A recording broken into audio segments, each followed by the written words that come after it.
right, go ahead and for our viewers at home who might not be familiar, state your name and your role in the show. Okay, my name is Destiny and I'm on The Walking Dead. No.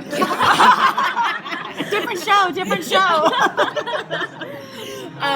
My name is Tika Sumpter and I play Quinn and Nightfall on Final Space. Wonderful. Well, thank you for being here. Welcome to Comic-Con. Thank you. How many Comic-Cons is this for you? My first one. No way. Yeah. And you've been on The Walking Dead, and this is your first Comic-Con. No, I'm kidding. No. I'm getting it too. Yes. You kept going with Destiny? Okay, I'm like, no, I was I'm sorry, my trolling was too deep. I'm sorry. Well, anyway, so all right. So you said the character you play on the show is Quinn. Quinn. How did you find yourself in that role? Did you know Olin, or did you audition for it? No, I auditioned for it. They asked me to come read for it. I've done other voiceover type stuff, and so they asked me to come, and I did. And at first, I only had a small part of the script, and I didn't know it was like. I thought, oh, okay, it's a cartoon. It's a cute cartoon. And then I was like, wait, this is like an in-depth character situation, and it has feelings and emotions, and I went in the booth and they're like, okay, we need you to go deep. And I was like, well, act like you're like, this is it. This is it. You love him. And I was like, turn off the lights. Yeah, and that's what I did, and they were like, at the end, they were like, all right, wow. So yeah, and now I'm here. So congrats on season 2. Yeah! I'm so happy for you guys. Thank you. It's been awesome watching you. Thank you. And I just forgot my question. It's okay. I was going to ask you. But you and Gary had your first date at the end of the world. Can you talk about how fun that was recording that? Oh my gosh. First of all, Olin is a genius to me, and he's super creative and smart, and Gary is the goofy guy who you're like, I'll never go out with you, but then after a while you're like, all right, I'll go out with you. he's so sweet.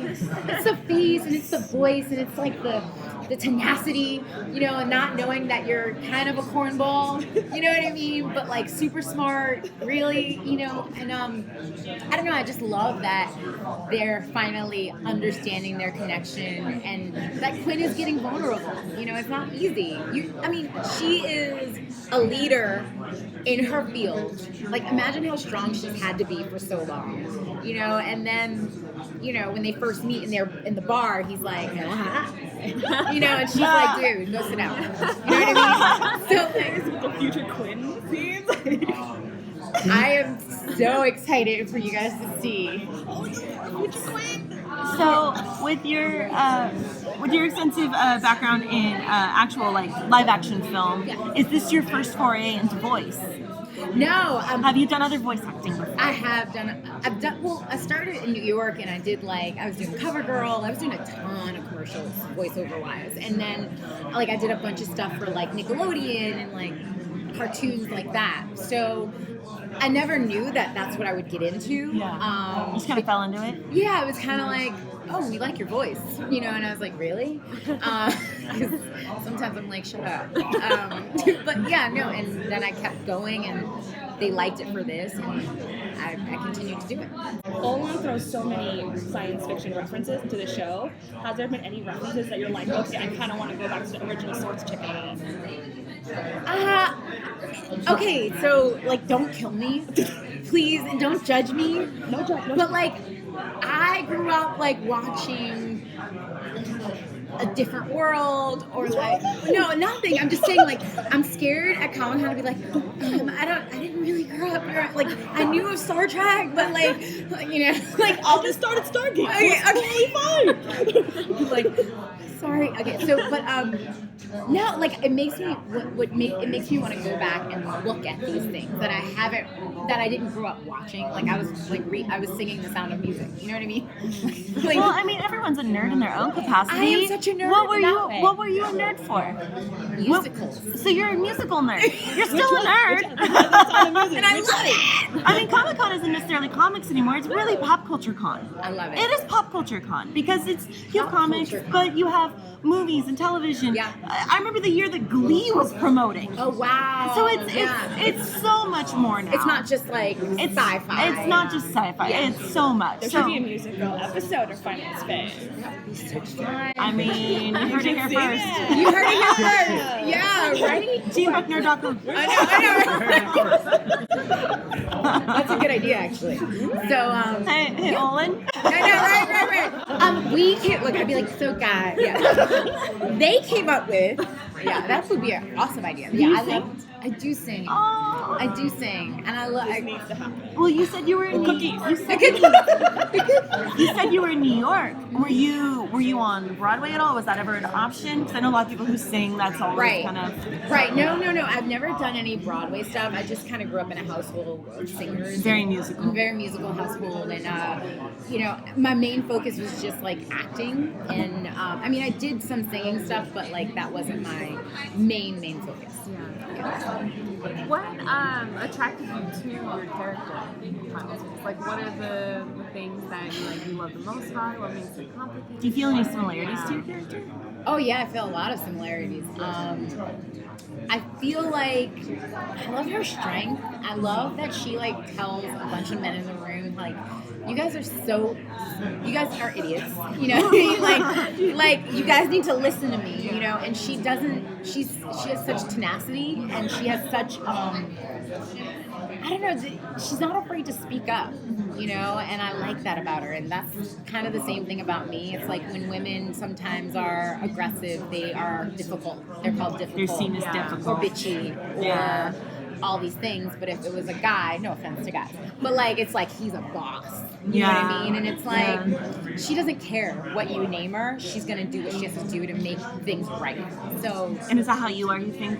I'm very much that way. And I don't care if people are like, she's being difficult. And it's like, but you wouldn't say that about anybody else or about this person, you know, and it's the same thing. So, and I just want girls and women to know, like, they have a voice. And like it starts, even like, I think we need to start teaching like self-esteem, because in a lot of ways that infiltrates throughout our culture of like not having enough, not being able to say no, being scared, like, oh, I didn't want to do something. And it's like when you see somebody like a Quinn, and in media it's so important, as if you just think of it as a cartoon, it's not.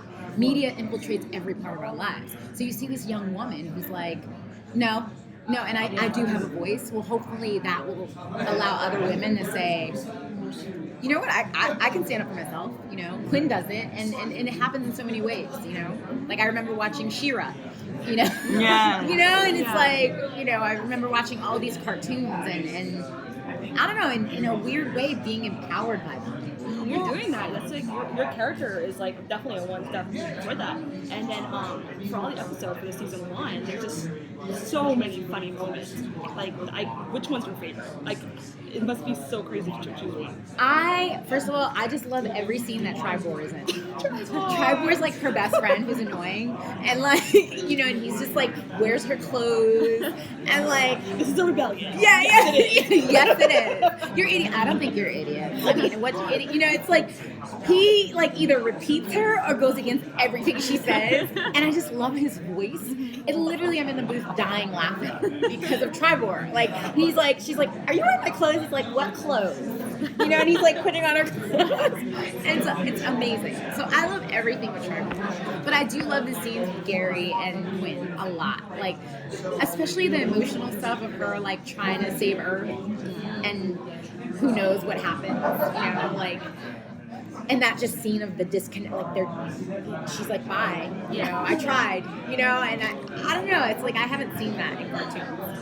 I have to say that you did such a great job with all the crazy complexity and the comedy stuff. Thank you. Like, I have to say, fantastic. Thank you so much. I feel like there's been a huge evolution in cartoons the last 10, 20 years. Like you mentioned She-Ra back in the day, but even more so, cartoons, it's like they're not just kids anymore. Cartoons are getting the same amount of, I mean, Rick and Morty was just nominated for an Emmy.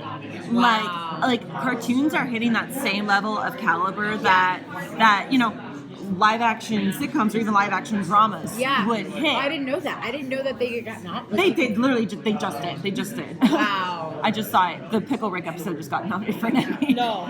Yeah. No. But it's amazing to see, especially I feel like in the last 10, 15 years, just this flip that cartoons have really had, like the story arcs behind them and everything. It's I feel like the messages behind them are just as powerful as anything live action. Yeah, I agree with you. Like, there's just been kind of this like evolution or this metamorphosis of like thoughtful things being put out, you know, and that's very exciting for all of us, you know. Even with like even Gary, like who's not the quintessential Captain America. No. You know what I mean? He's like a babbling, like, sweet guy. Actually, he's very smart, but like, he's not the like, I'm here to save the day. It's like, he does everything wrong all the time. But his earnestness is what makes you love him. So yeah, we love that. Well, thank you so much for sitting down with us. Of course. Thank you for coming. No, thank you. Welcome to your first Comic-Con. The light looks so good on you. Oh, does it? Oh yeah, your highlight is popping out. So Nice, much. dude. Nice to meet you.